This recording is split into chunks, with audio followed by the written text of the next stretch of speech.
The death of an 8-year-old boy could easily have been averted if 9 sheriff deputies had acted. The deputies have not been prosecuted. According to the Daily Mail, Gabriel Fernandez was tortured for 8 months by his mother, Pearl Fernandez, and her boyfriend, Isauro Aguirre, in 2013. The young boy was forced to eat his vomit and feces. He was beaten with a bat, doused in pepper spray and burnt with cigarettes. These were only a few of the atrocities he suffered before he died. At the time Gabriel Fernandez was being abused, none of the deputies found anything amiss. Even when the 8-year-old boy's teachers complained about his obvious injuries, which included BB gun marks on his face, burns on his head and black eyes. Aguirre and Fernandez go on trial in March for the Gabriel's death. They have been charged with special circumstance of torture and murder. Gabriel Fernandez was brought up by his grandparents, Robert and Sandra Fernandez. However, in September 2012, their daughter decided that she wanted him back.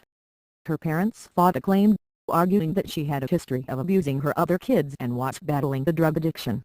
The state of California sided with Pearl and Gabriel started living with her. He was enrolled at Summer Wind Elementary, where teachers noticed the boy was being abused almost immediately. The teacher, Jennifer Garcia, was told by the boy that he was beaten with a belt buckle until he bled by his mother. The teacher said she called social services, who gave the case to one of the case workers, Stephanie Rodriguez, who would subsequently face prosecution for negligence along with 3 others did nothing substantial. According to the social worker, Gabriel said he was joking. In November 2012, the situation worsened. Each time, Jennifer Garcia notified the social worker whenever she noticed the boy had been abused. She started lying in her weekly reports because she believed it would whittle down the abuses. In January 2013, Gabriel returned back to school after being absent for a week. His eyes were swollen and there were bruises all over his face. His mother had shot him in the face with a BB gun. Child welfare records, court documents and a review of grand jury testimony confirmed that deputies visited the boy multiple times when he was being tortured and beaten.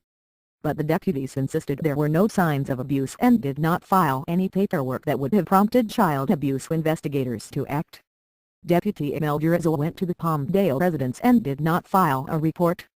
Another one left the home, filing the report that the young boy was suicidal.